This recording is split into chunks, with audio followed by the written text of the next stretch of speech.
very famous thing, but now, you remember in black and white, that was Alfred Hitchcock and his hour. You know, when we think about it, we think about the people who were hiding in Jerusalem, trying to sing songs of praise to God, take the Lord's Supper, do all these things that they're commanded to do as we are on Sundays. And you think about it's just a small group. They met in the catacombs where they buried all the bodies. The smell must have been great. You know? And you think about us here tonight, small group.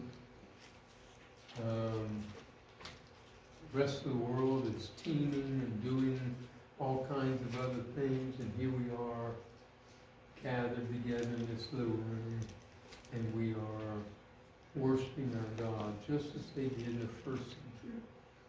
Kind of feels good, doesn't it? And it makes us realize who we are, whose we are, and where we are going. Well, tonight we're talking about rejection because everybody experiences it, whether it be from a boss or a job or a girlfriend or whatever it may be. Everybody experiences rejection, even from your own family. And I remember counseling with a man one time. He was, at that time, I knew he was much older than me. He already had grandkids and everything. And he said, you know, my mother never loved me. In fact, she hated me because she said I looked just like my father. And so I asked her who was my father, and she said, I don't know. I don't know which guy it was. And but he had a hard time with that all of his life. However, as I was talking to him, and you could see the anger inside of him about his mother. And I said, but look at you. What have you done? He said, my family's here at church, and my grandkids are here at church. And so all of my family's here at church. And I said, you broke that curse on your family of hatred and uncaring and so on. And I said, look how well you have done, and it's because your mother hated you and you wouldn't allow that to be on your own children. And I'm very proud of him, and he felt totally different about it afterwards. Now, this is the kind of people we need to be. People that can look at others and see what they need, what they desperately want, and be able to help them to come to terms with it, and be able to help them fully understand it and know who they are. So we're going to talk about rejection tonight. Let's first start in John 1 and verse 11. John 1, verse 11. He came to that which was his own, but his own did not receive him. Can you imagine the rejection that Jesus had? He created these beings. He created them all. And yet they would not accept him as who he was. And so we understand that we have a God who can hear what you say, can hear what is going on in your life, understands how you are rejected, understands how you feel, understands how you're thinking, and all of that, and he gives us some guidelines. The first one is, give yourself time to grieve over rejection. Let me tell you something. Some people have never gotten over their parents' rejection of them. And they ought to be well past that now. Some people have never gotten over rejection of somebody or rejection of being able to accomplish something. And they've not been able to get past that. And the reason why is because they didn't grieve and then let it go. So rejection's tough. And you have to have a time in which you're going to grieve over it. In fact, you're going to have time when you feel like you're going to die because of what has happened, but rejection is not fatal. You will go on. I remember when my ex-wife left, and I was always a song leader, and here was my little boy sitting there in the same seat that we always sat in, and I would stand up there leading the singing, and so I would start down a song, and I would look over there at him, and he's sitting by himself, and it would just kill me. How dare she do that? And what have I done to deserve that? Well, the reality was, I did nothing. She had been in love with this guy for 25 years. We'd only been married for 16. So you see the issues. And I had no idea. But rejection is not fatal. You will be able to move on once you grieve through this. You must be a person you may be a person who's qualified, even though you're overlooked. So you go to a job, you worked hard, you studied about the business, you know all your stuff, you talk to them about it and everything, and they reject you. Or what about this? Have you ever seen somebody and you're going to go talk to them and they see you coming, and so they turn around and walk the other way? You ever had that happen? That's hard. Especially when there's somebody of importance, like the preacher or one of the elders or somebody that you admire, a teacher or something, and you want to go talk to them and they walk off. Remember, when people come to you and they want to talk to you, engage them in that conversation. Don't think about whether they're less than you or you're greater than them. Make sure you understand they need that more than anything. And so you need to be able to help them with that. So when you're in the process of rejection, you need to be able to grieve over it. It needs to be that you can take time to heal your heart, to be able to heal your soul, to be able to heal your mind, change the things that you are going to accomplish. You know, we always dream about things. We always dream about how it will be, what the future will be, and all this. And so when someone rejects you, they dash all those hopes. They destroy them. And it's very tough indeed, no matter who you are, whether you're a boy or a girl. Very tough in a relationship like that. You think you're going to be able to marry this person and live with them, and you've got it all planned out, and they say no, or they even know they say no, they turn around and go off and go with somebody else. You know, you've been going out together 3 years, and they met somebody once they leave you, and they are married within 3 months to this person. And the reality was, you were rejected, and it hurts you. And secondly, you need to be able to share your feelings with God. Because God knows who you are, knows what you're doing, knows how you think. He knows you're hurting. He knows your pain. He knows how you're being left out, how you're being rejected, how people won't listen, how people consider you as having no value at all when they won't listen to you or won't ask you for your answers, and they just reject you, and it hurts. And so you're going to have this issue with rejection, and you have to share it with somebody, and the best person to share it with is God, because God understands you completely. He understands what it is to be rejected.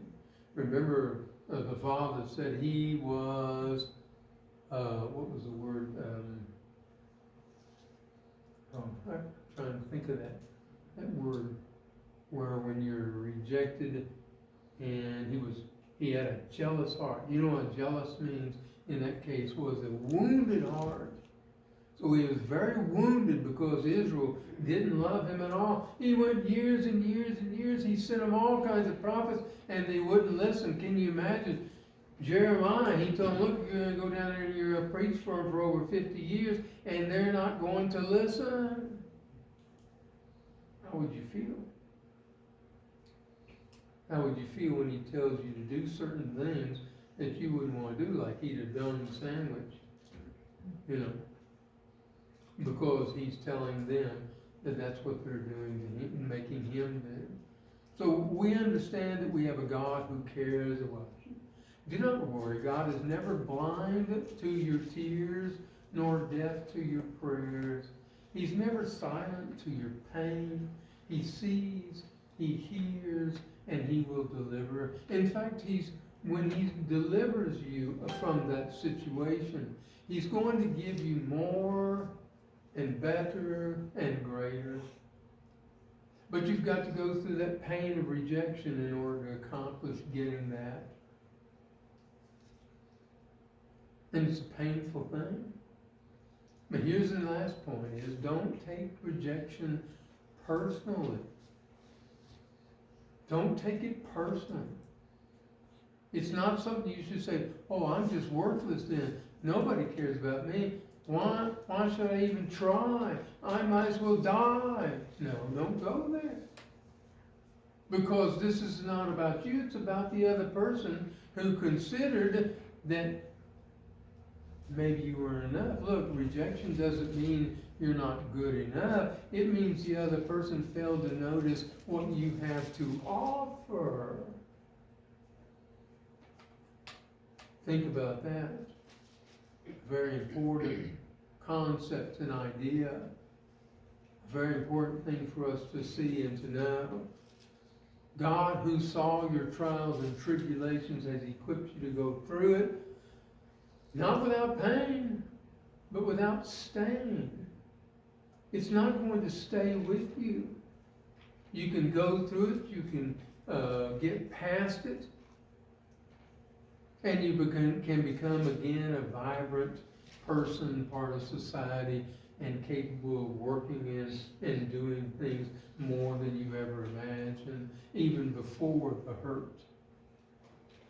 So God is for you. He's not against you. He's helping you go through this, even if you can't see him or feel him. He's the one who lifts you up. He's the one who helps you change your thinking, who helps you change how your thought process is, so that you can get on to things that you can be happy about, things to consider good, and he's there to be able to do that for you. And then second, he says to us in 1 Peter 5:18. 1 Peter 5:18.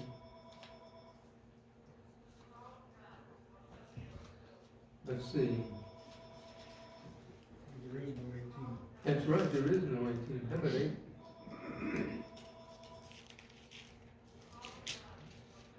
Yeah, 7. Cast your anxieties on him, because he cares for you. Be self-controlled and alert. So here's what he's telling you. Don't have anxieties and hold on to them. They're not something for you to hang on to. You're not supposed to worry about things. You're not supposed to worry about what's to come. You're not supposed to worry about what you didn't do before, because you can't do anything about either one. So let him have it. And how you do that is you put your mind on the next goal. So let's say you were someone who has decided a girl has rejected you, you want to marry her, and now she's rejected you, and here you are feeling bad about this situation. You've got to turn around and realize you need to go for something else, someone else. You need to consider that she is not the one. And that's hard. Some people never get over it, never get past it. And it haunts them all their days. And they say, well, I just would never love anybody but that one. And let me tell you something.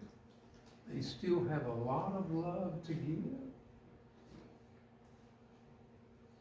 And they're cheating somebody out there that they could have loved.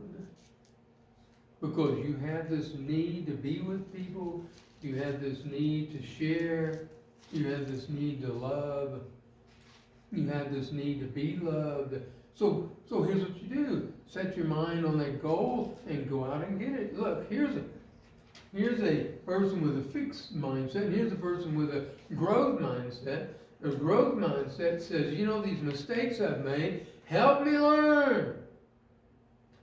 The fixed mind says, well, I want to avoid mistakes. Which one of those sounds like they're going to be happy?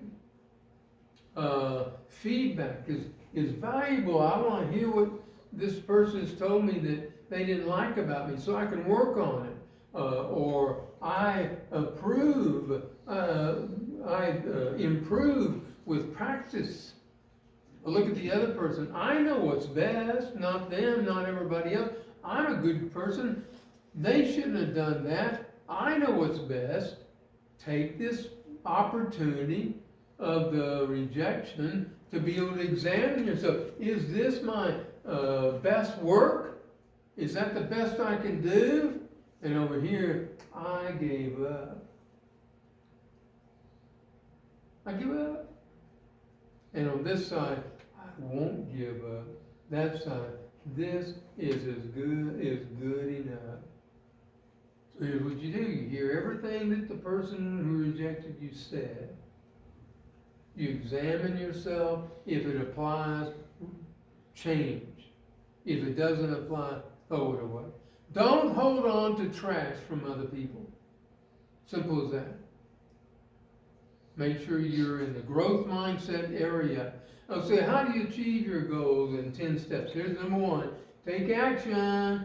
Do something. Don't sit there and grieve. Don't sit there and cry. Don't sit there and say, I can't do it. Take action. Try hard. Keep practicing. Practicing what? Properly moving forward. Explore a different way. Ask someone for advice. Do your best. Learn how others did it. Build upon your strengths. Review and fix mistakes. Don't give up. When you give up, you're gone. Your dream is gone. It's just gone. Because you have let it go. So, here's how you achieve a goals in 10 steps. It's very simple, very easy to understand. And then we say, well, make sure you have your priorities straight. Maybe you didn't have them in order. Maybe something was going on where you didn't have those priorities straight. What are your priorities? You know, the first priority in life is to get your priorities straight. Sounds so simple, doesn't it? But the reality is, if you don't have your priorities straight, which one's a priority? And you know, I remember a picture I saw one time of pillars that were taller and shorter and shorter and shorter and shorter. And on the first place, what you need to put is God. In the second place, what you need to put is your spouse. If you don't have your spouse next to God, you'll put anybody there. If they're way down here, you'll put anybody there. And you know what happens when you commit adultery? You're taking someone you don't even know but just have lusted after, and you're knocking your wife off of that high priority platform and taking that woman and putting her up there. How dare you? You had vows with her. You need to be able to understand this and keep it straight. The key is not to prioritize what's on your schedule, but to schedule your priorities. Well, I can't seem to have enough time to do that. That's because you're not making time for it. You're taking time to do everything else, like scrolling. That doesn't mean cutting out little figurines of Santa. That means scrolling on TikTok or Facebook or whatever. Or watching movies. which I did the other night. I watched the movie and I said, wait a minute, I can't watch this movie. I paused it, went and popped some popcorn. I was like, yeah, now it smells like a movie, you know? I remember when we were kids and we'd come into the Showboat Theater in Texas City, Texas, and we opened that heavy glass door. You remember those glass doors? Metal, man, they're heavy. And you go in, there's a big showboat laid out there in the floor and mosaic tiles. And we go and you smell all the popcorn. You can hear everybody talking.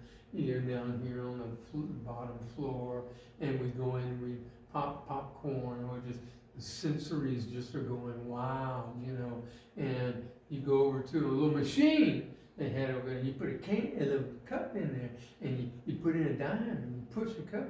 Push the button of what flavor you want. They would dump a little bit of ice in, pour in the Coke, you know, and you're like, wow, this is amazing. What will they come up with next? And you get your Coke and you get your bag of popcorn and you go up and you start up this ramp and there's a big heavy curtain and with a split down the middle, and you put your popcorn in the other hand, you go boom like this and push aside like you're somebody great coming in, you know, and they almost kill your hand because it's a sound deafening curtain, and you go up, it's dark, you go up to the level, and it's down to the seats here and up to the seats above, and when you see all that, it's just the movies going, the cartoons are going on. Man, it was great. We go in there for a quarter, watch 2 movies, 4 cartoons, and a Green Hornet or a Superman or something like that. Remember that?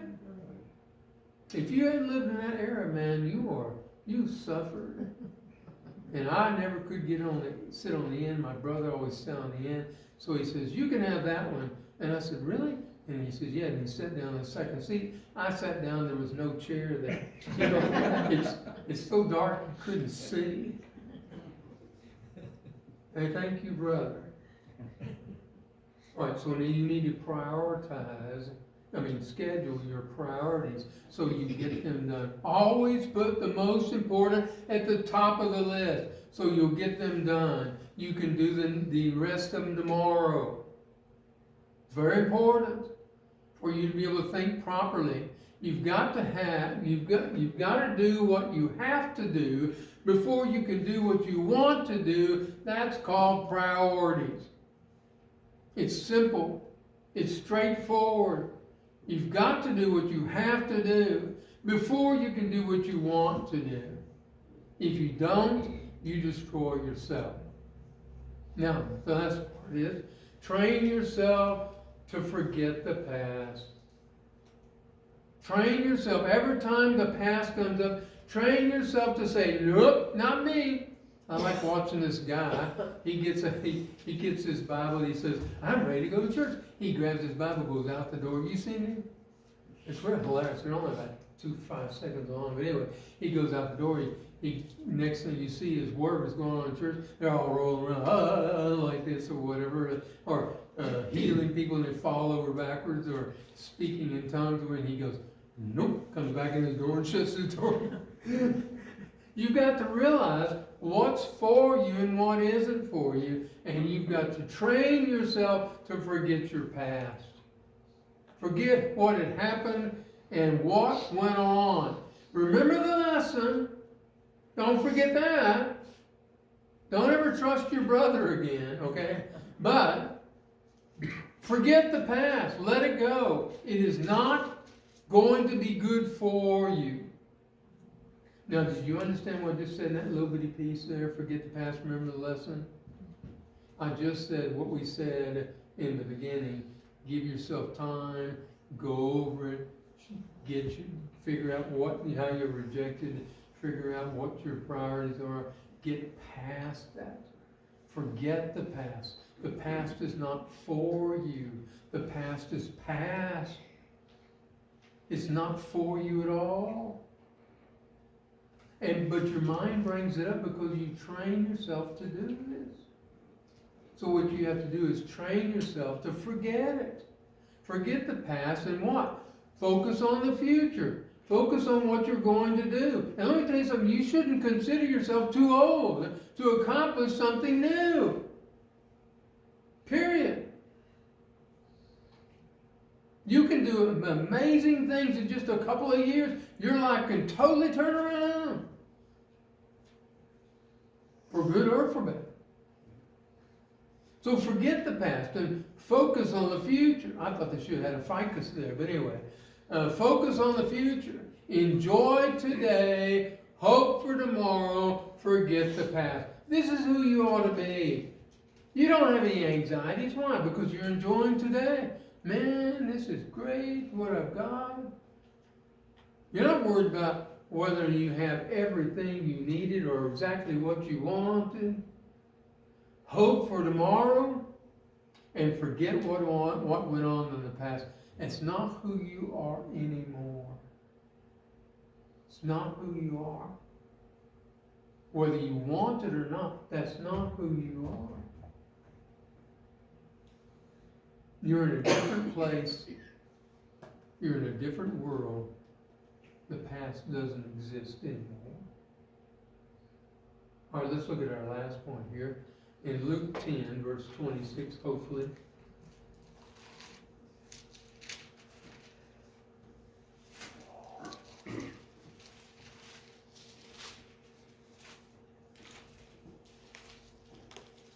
Luke 10, verse 26 says this.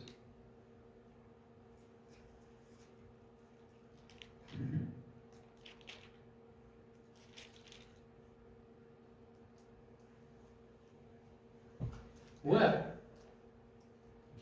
somewhere in Luke, it says that being rejected is part of your life.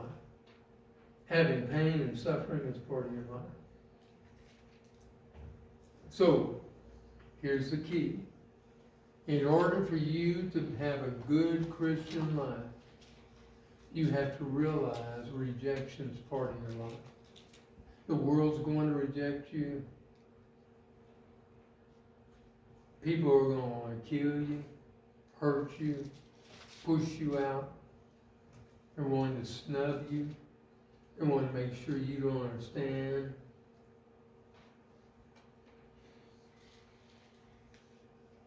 And they're going to try to hurt you because you're a Christian. And here's the thing.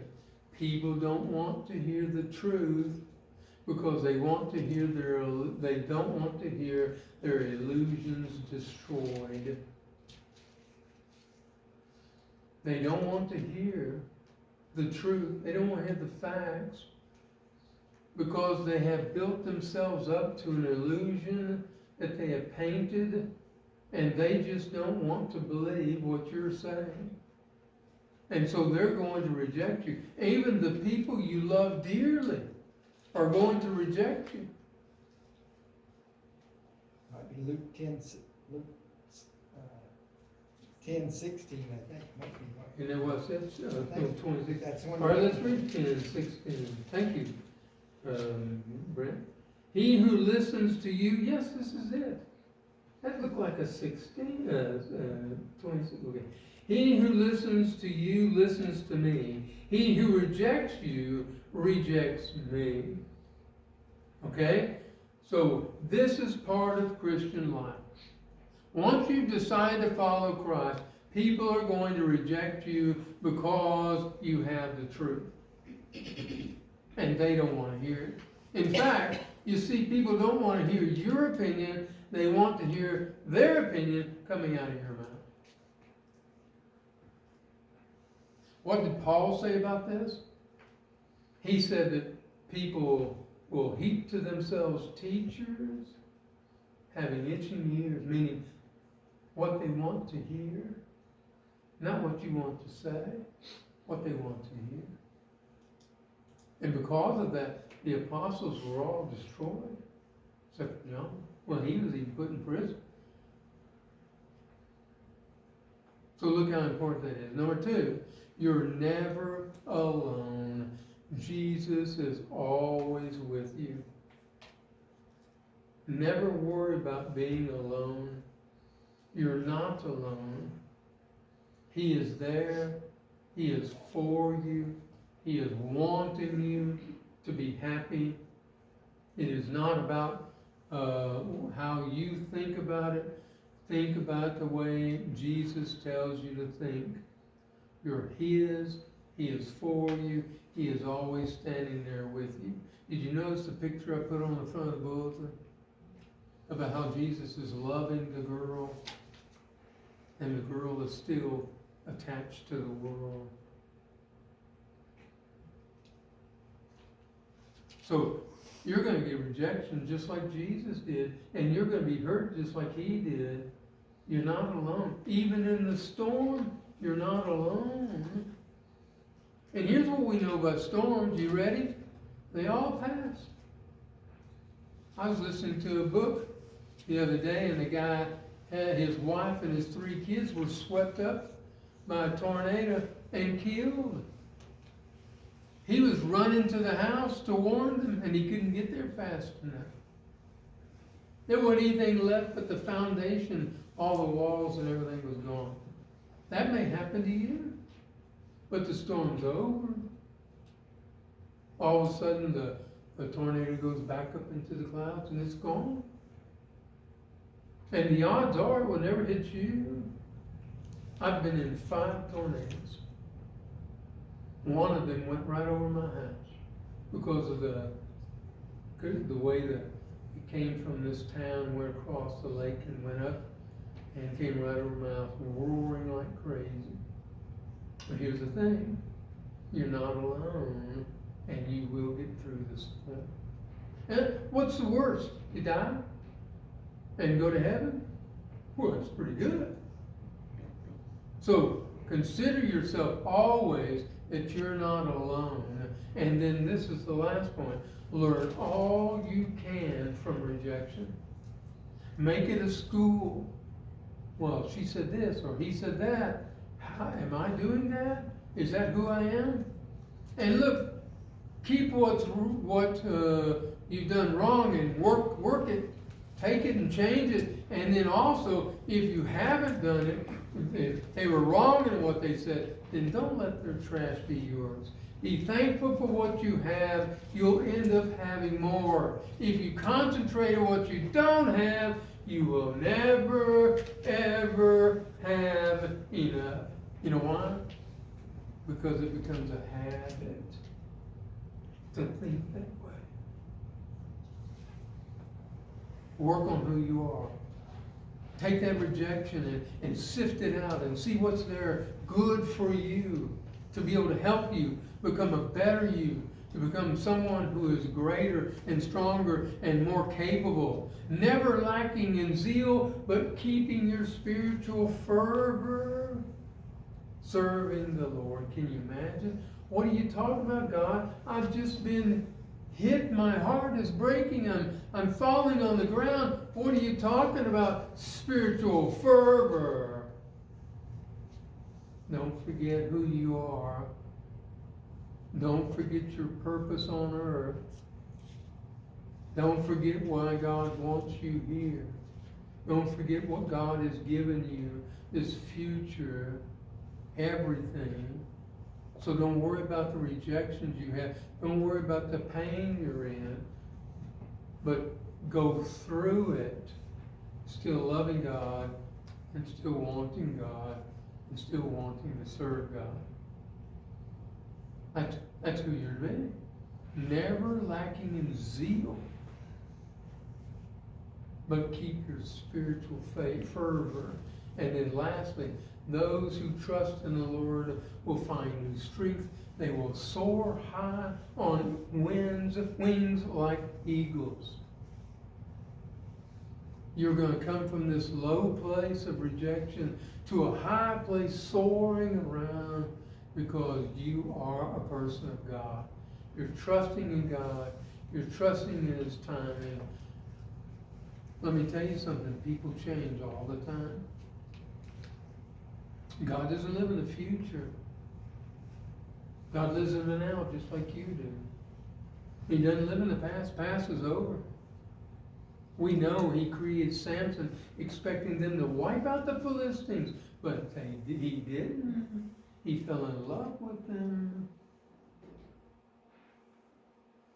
Okay? So understand, people change, and when they change, you can either change with them if it works with you and God, or you may have to leave them behind, especially when they walk away.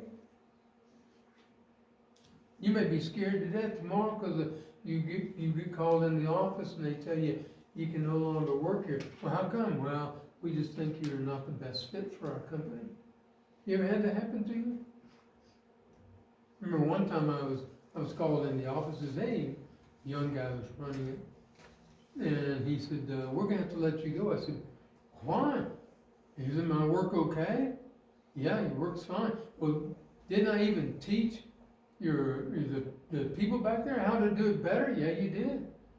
"Well, didn't I run that off?" "Yeah, but we've hired another person to run the upholstery room, and we need you gone. And we're gonna hire him in his place. We're actually gonna pay him more money." I tell you, that's hard to take. Was it my fault? No. They said, "You know what? The first person we hire is not always the best one anyway. That's the rule." Huh? So trust in God's time. He may have something greater for you than what you had. He doesn't like divorce, but even though your wife may have left you, he may have someone greater waiting for you. That's his time. That's all about rejection and who we are in Christ. If you're in need of help today, you want to be baptized, or you need for us to pray with you and talk to God, let us know now as you stand and sing this song together.